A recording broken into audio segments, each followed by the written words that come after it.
following program was provided by an independent producer solely responsible for its content. The opinions expressed do not necessarily represent the views of this station, its staff, board of directors, or underwriters.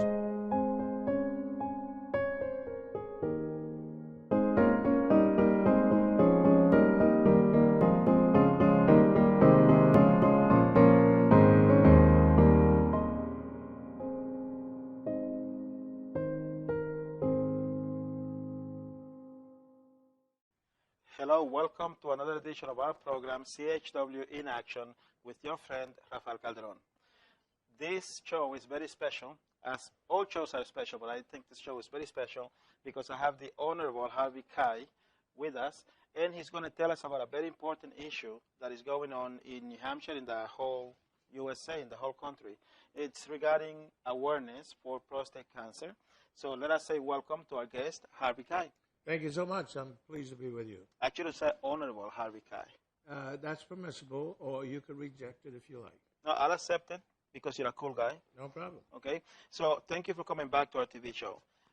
You came some time ago, but we wanted you to come back so we can talk about awareness regarding prostate cancer. So tell us a little bit about how you got involved.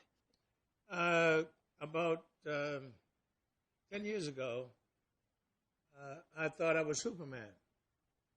I never had a headache, never had a toothache, no stomach ache, no bowel problems, no knee problems, no nut problems.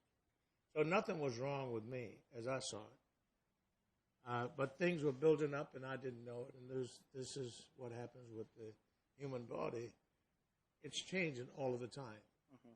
Sometimes it makes you aware that you have a problem. Sometimes it doesn't. Okay. In my case, I found myself as strong as an oak tree. I could peat and repeat. And sometimes I did that when I was 75 years old. Mm-hmm. It was about almost 10 years ago. Okay. And I was just in the height of Ecclesiastes of health. Okay. So I was at the height of zenith. Okay. So one day I could not urinate as I wished. It took me longer. As a matter of fact, I used to, when I go to the men's room, mm-hmm. I come out and I urinate right away. I'm gone. And some guys who are younger will be standing there when I came in, and they would be standing there when I came out. So I never looked because I'm not interested. Uh-huh. But I always wondered why it take them so long. And I'm not sure why, but some of the cases could have been an enlarged prostate gland. Okay. Could be other things too. But in my case, I couldn't urinate the way I wanted to, and I figured that I should go to see my doctor. And I went to see my urologist. Okay. And he suggested they do an examination with the digital finger. The digital finger is simply a far reach up into your anal area. And if you haven't had that before, it's not comfortable and it's not pretty, but that's the way they measure or at least examine the prostate. Okay. And the doctors who are in this business called urology can feel the prostate and see whether it is smooth or rough. And they have the fingers have such excellent nerve endings. Mm-hmm. And I want to give you an example of your nerve endings. I don't think you can reach your hand into your pocket with any other part of your body and determine whether it's a nickel, dime, penny, or quarter. Okay. Take your nose and put it in your pocket, see what you get. Take your foot and put it in your pocket, see what you get. Or you put a dime, nickel, quarter in a place on your arm or shoulder. You can't tell the difference. But at the end of your finger, you can make a difference. Right. You will know the difference. If you've been in this country, it's nickel, dime, quarter, penny. But no other part of your body can you do that with. So there's a sensitivity and the nerve endings that are running down your arm from the base of your brain gives you that kind of sensitivity. So with a doctor who's a urologist who's trained, and they are well trained, all the urologists that I know, especially mine, is Dr. Gary Dunnett's right here in Nashua. Mm-hmm. And I know several other urologists who are excellent physicians. But my preference is Dr. Dunnitz. Very well. Very, very, very fan man. He did the examination, and he says, well, we'll take a look and see. We took a look and see. Came back, he says, I want to do that again. I said, wait a minute, Dr. Dunnitz. I'm not, he said, you got to do it, Harvey. We're also friends. Okay. Even though he's my physician. So we did it. He says, well, it's rougher than I want it to be or think it should be. So we're going to have to do a biopsy. Wow. And a biopsy means that they go up into the rectal area, and they get, they have to go up the rectal area because the prostate sits just above the large intestine. Okay. Cloaca, they call it, and just below the bladder. And there's a partition called the peritoneum. It's a very thin partition that they have to go through to get to the prostate. They do that with some clippers. And I tell you, it's like taking, if you can imagine a screwdriver, putting it into your eye and just driving it. That's the way it felt. Wow. And I had 12 of those. He clipped 12 times, and I was lying on the table. And you could feel all of that. Oh, yeah. Could I feel it? Wow. Wow. Could I feel it? My hands drove an imprint into the cement wall. It was hurting so bad. At any rate, that's the process. So having done that, it came back. He found a number of the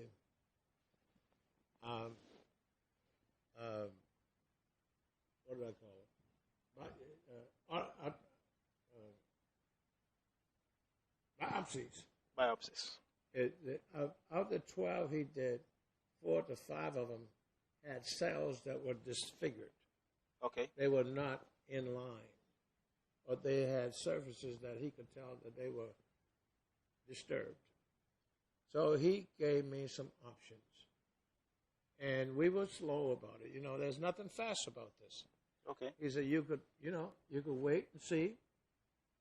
You're 75 years old, and more than likely, based on the growth of the prostate gland, you will not die from prostate cancer. That's a guess. And he told me, I'm not telling you that. That's a possibility that you could die next week or next 5 years. But we don't have a rate of growth to chart for men who are 75 years old or 40 years old or 50 years old. They can't tell you when you're going to die. Okay. Nobody can. He said, but then there's some other options. You could freeze it. You could use seeds. You could have an operation. You could have it done by the robot, which goes in and extrapolate it, if you want to call it that. Or you could take female hormone, which which prevents the male hormone from producing much more testosterone. Okay, I get it. You sort of cuts that off, reduces it anyway. And that, in addition to external radiation. How were you feeling when you are hitting all these different not so nice options? Well, I told you I was Superman. I became Robin then. You know, I just was reduced to the next level. Not even Batman, straight down to Robin. I went right down to Robin. And he said, you're going to take a female hormone. And I said, well, now, I don't want to know if I want to do that. He said, Harvey, you got to take it. So I said, okay, fine. I took it, and I think my chest was 45 or 50, expanded maybe 60, I'm not sure. But after I took the female hormone, I had breasts that size 38 C's. Did you get whistles when you walked down the streets by guys? No. I don't. It's hard to look at me and call me a girl. It's almost impossible. Oh, but at any rate, the female hormone really didn't bother me that much. Okay. I followed my doctor's orders. He gave them to me. And then he had an oncologist in Concord that he had faith in, who was going to do the radiation and the female hormone business. So I was living in Concord, I think, at that time. But I'm not really sure. But anyway, my favorite doctor is Dr. Dunnitz. Okay. I've known him since 1995, 97. And he's a very fine man. At any rate, he recommended an oncologist who is in residency at Concord Hospital. So I became the poster boy for Concord Hospital for the year 1999 or something like that. I'm not sure. At any rate, I had to go and get the radiation, external radiation, every week for 7 weeks. How did it feel when you went for Nothing. Nothing. There's no feeling. It didn't hurt. I've never hurt. I've never felt uncomfortable. The female hormone injection never bothered me. I was sort of kidding about my breast being a 38C, but I don't recall that at all being in a problem. Okay. My whole idea was to try to prevent my cancerous cells from spreading any further, but particularly getting into the circulatory system. Okay. In the circulatory system, and I'm not trying to be a physician, the circulatory system passes through every cell of your body. And if one of those cells are cancerous, and they find a place they like, and I won't get into terminology and that kind of thing because I'm not a physician, so I'm going to speak that lay language. However, I did cancer research at Western Reserve University many years ago, and I did cancer research for a long time, and I did aging research. So I did work on individual cells and the mechanism that these cells use to transport energy to other parts of the body. So saying that, I'm saying to you that the circulatory system is a transportation system that carries the energy and all of this stuff throughout the body. I remember that from class when I went. So if we can prevent the cells from finding a happy place to nurture and grow, we might be able to stem it. Now, some people think that once you have cancer, you always have cancer. But we're not in that argument. There's no argument. I don't know if you do or don't, not interested. Right now, I'm doing fine. After 10 years, I'm a survivor. I'm glad you're doing fine. Thank you. John Sayers, who lives in Hollis, is a survivor. Jim McCormick is a survivor. Several other men in the local community and I got together and founded the New Hampshire Prostate Cancer Coalition. That's what I wanted to get to because yesterday we went to the White Mountains and you had this nice presentation, and I want us to talk a little bit about that because you said earlier that you became the poster boy and now you go around educating people about this matter. So this is why I wanted you to be here so we can talk about awareness. We want more men to know about this. Am I correct? Well, we want everybody to know about it. Okay. We don't want just men to know about it. We want women, and every man has a child. Not every man has a child, but he has a father, a relative, some maybe cousin, but in every man's family there are some other men. Okay. Men don't get here alone, so he had to have a father. Gotcha. So, and back to your point, we think today that women are so important, and we hope we get them to become aware so that they could carry the message to men.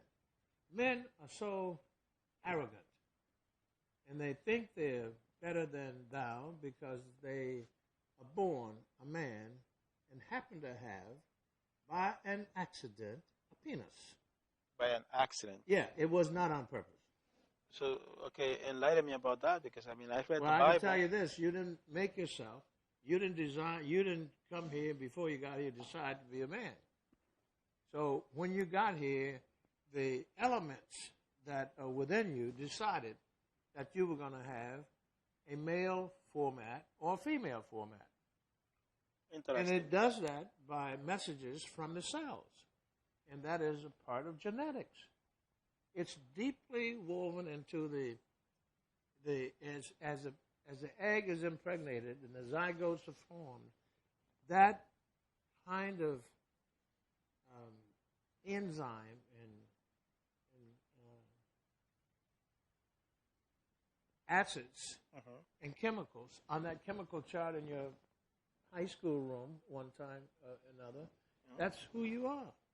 No more, no less, in my opinion. So all of those chemicals coming together and being formed in a certain way based on your individuality becomes Rafael. There's nobody ever in the world who could think or feel exactly as you feel. Therefore, you are unique. And therefore, you are handsome. Would you agree to that? I agree with that. You agree with that real readily, didn't you? Well, my girlfriend tells me that all the time. I'm not talking about your girlfriend. I'm talking about you. Well, I believe it because she tells me. Oh, is that the only reason? Well, that's not you the didn't only believe reason. that when I spoke with you a year ago. Because she and I were not together at that time. It wasn't you because see what of this her. is? Yeah. We're back together. Okay. My point is this. You are unique. All of us are.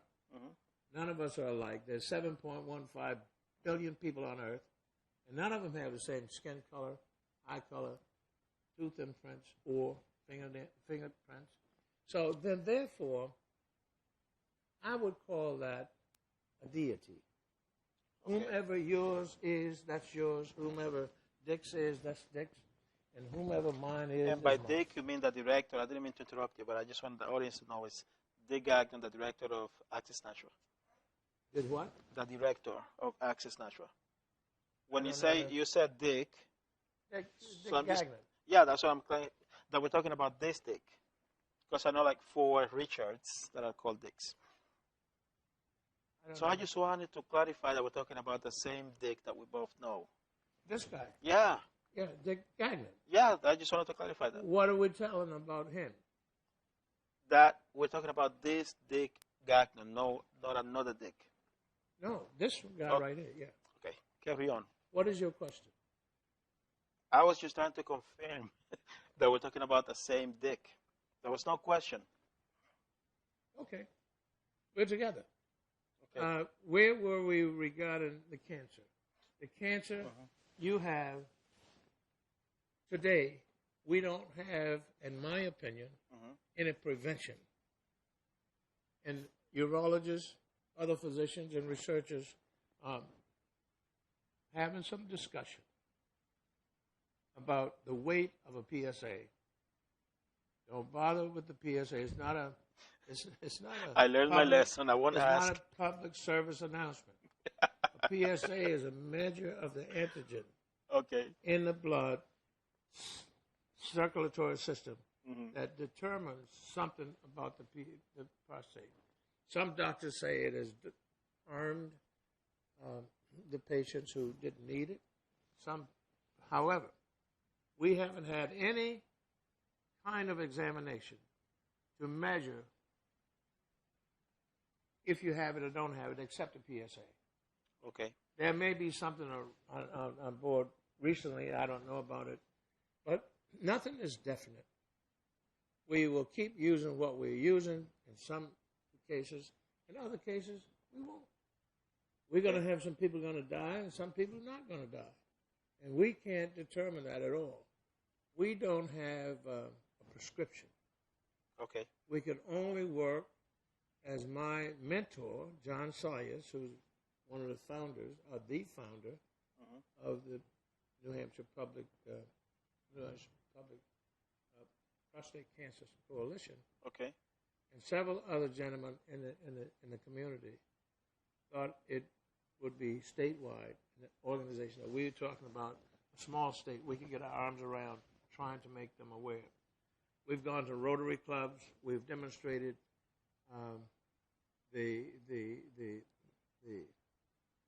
as much as we know. We're just putting it out there so they could get a chance to say, I should go and talk to my doctor. And every question you can ask me, and I hope you do today, the answer is talk to your doctor. I have no resolutions. I have no solutions. I have no suggestions. I have no any kind of insight into how this bad disease can be stopped. What I do know is this. The more we know about it, and the more the wives and the mothers and the sisters and the daughters know about it, the more we're going to get on board and having the research done so that we can hopefully save some lives. I agree. You see, and the main reason why I have you here, I wanted you to come back to the show and talk about this, is because usually at the beginning of the show I say that I'm a CHW in action. I'm a community... You're what in action? I'm a CHW. What is that? Exactly, that's what I'm mentioning. I'm a community health worker and in action, because I'm always in action to bring health education to the community of Greater Nashua and really the whole state of New Hampshire and really anywhere where this signal can get to anyone who has access to the internet. My goal is to educate people about how to live a healthy lifestyle. And to live a healthy lifestyle, we have to be aware. We have to have information. So I am very thankful that you came to us because I want people to learn more about the awareness of prostate cancer. So I want to ask you a million questions. I know the answer will be talk to your doctor. But let me ask you this.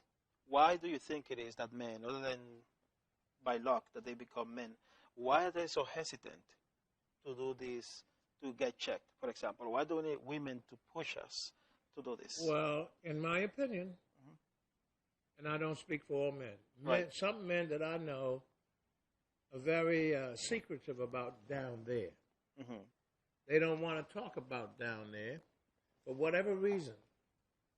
And I can tell you this, in my opinion, it's a situational analysis, which means it could be political, social, it could be economic, it could be medical, it could be whatever the reason is. We don't know because it's situational. And it's applicable only to that individual. It is not applicable across the board or even to the next guy or girl. It's situational. It could be because how they were brought up and their circumstances and being brought up, where they raised, their language, their cultural barriers. And you name the kind of environment that we live in and how it affects individuals is not across the board at all. It is always situational because you don't know what someone is thinking at all and what they went through. People tell you what they usually want you to know. True. Most people, and I don't know anybody at all, will tell you what they don't want you to know. If they don't want you to know, they'll find a way not to tell you. Correct. So then, therefore, it's situational. Okay, very nice. Okay, so I read, because I've been reading the materials that you have given me, and it says that 1 in 6 men will have or will get prostate cancer. And then there's also something about African American men being more susceptible to get it. I know that if your father had it, if it's in your family, you're more susceptible to have it. But African American men, is that a fact? I mean, it is a fact. Okay. They've done the research and they've done the numbers throughout this country. They haven't found the answer. And in New Hampshire, we have 0.8% of the total population of 1,300,000 people who are non-Caucasian, but all not African Americans. Okay. But I don't know what the statistics are relative to other ethnicities. I got you. No, because I mean, everybody can get it. I mean, everyone can get it, right? But there are some diseases that are said to affect more African American men or so on and so forth. Yeah, they've laid it out that there's more African American men suffer from prostate cancer than any other men in the country. Matter of fact, it's the second leading cause of death after heart attacks in this country. Wow. And but men, most men want to be Superman. I can't do that to me. Well, I want to be Batman. I mean, Well, Batman get it too, you know. And Robin. But once you become Robin, maybe you could escape it. Who knows? okay. But the beautiful part about it is that we know it is insidious. We know that it is dangerous. We know that it's going to kill. And some of us who happen to be men will walk into a death cage because we say we are men. Men don't cry in this country.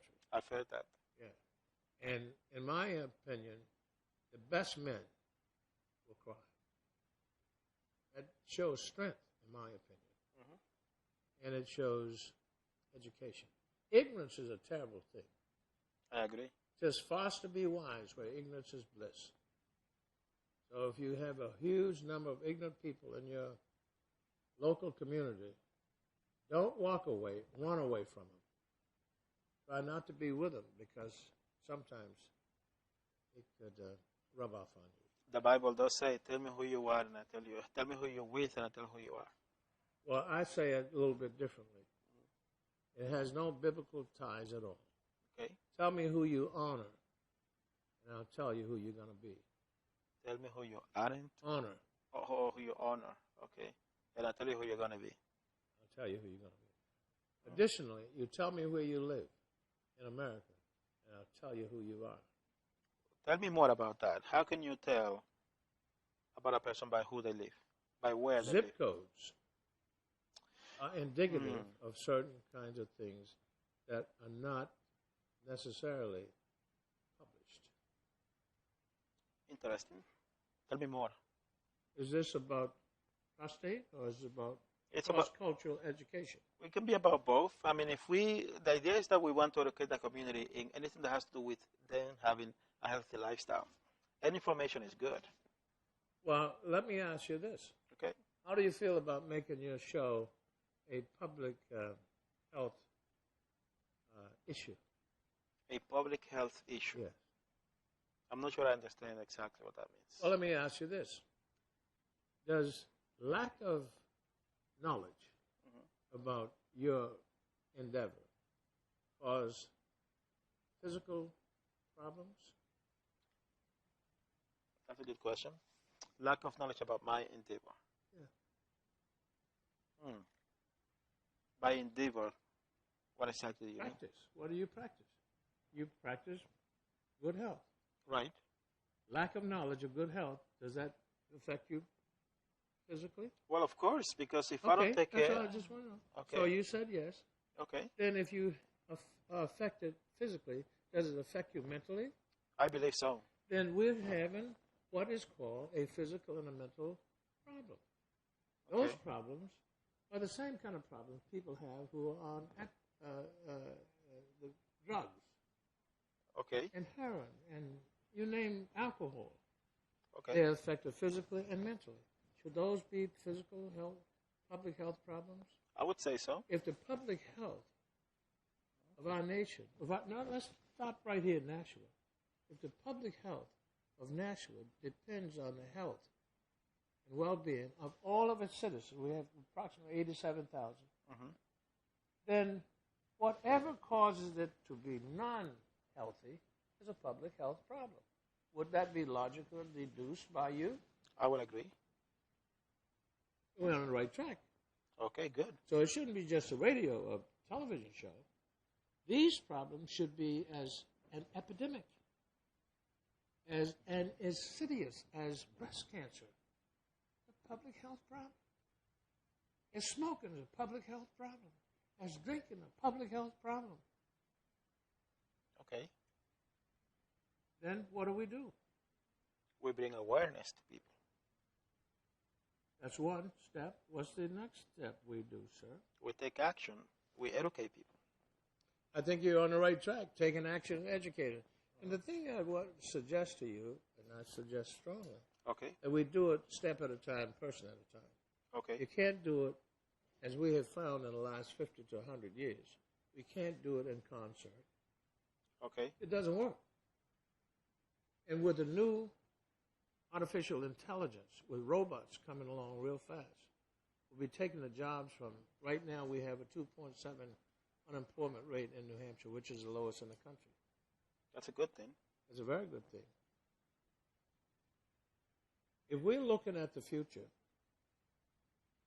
then we must become better educated. I agree. If we're looking at the future, we must make more things. We must change the language that we use. to really attack the problem. The problem is a public health issue. When more people are becoming physically and mentally ill because of drugs and lack of jobs and a lack of cross-cultural education and a lack of being able to navigate through the society is a public health issue. I would agree. How can I, as a community health worker, help regarding this matter? Well, you asked me to tell you how you could do your job better. I'm asking for ways to learn more. I don't think I'm the best person to do that. I think you need to speak with some professionals. Okay. In the social work area, we have a huge number of them. We have a new public health director who's Mrs. Bobby Bagley. Very nice lady. Very nice lady. We have a new mayor who's on it. Yes. All of these right now are people trying to make Nashua a much better place for everybody to live. So a lot of people have to get on board. A lot of people have to pitch in, and not those that just want to take the limelight and take the headlines. I'm talking really give to the world the best you can. Ask for nothing in return. And keep giving, and keep giving, and keep giving.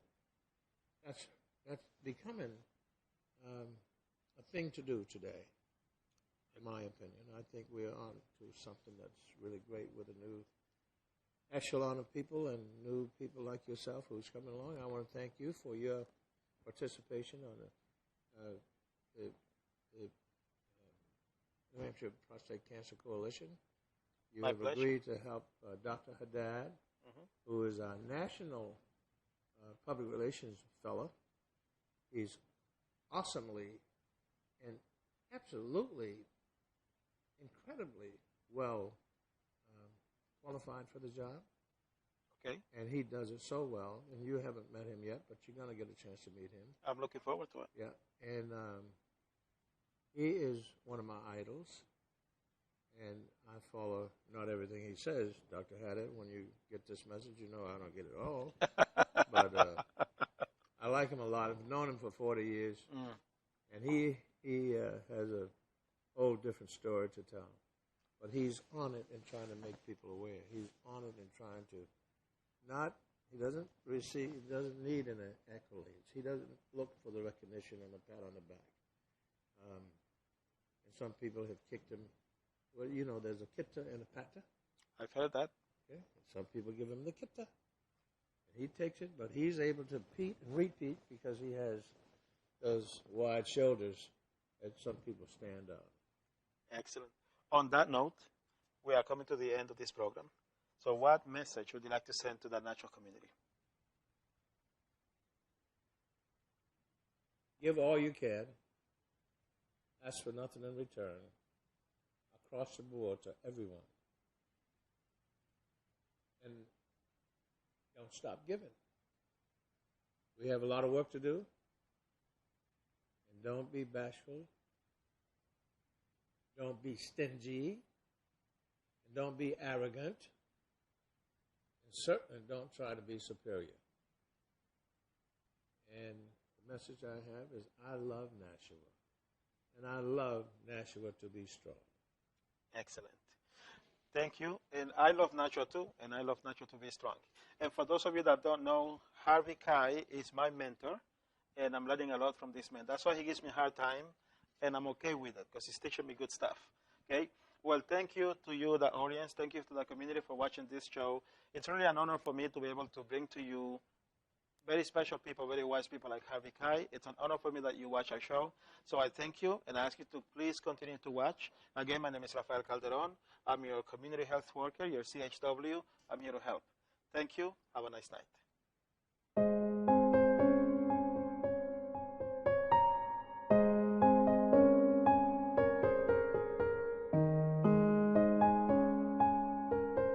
The preceding program was provided by an independent producer solely responsible for its content. The opinions expressed do not necessarily represent the views of this station, its staff, board of directors, or underwriters.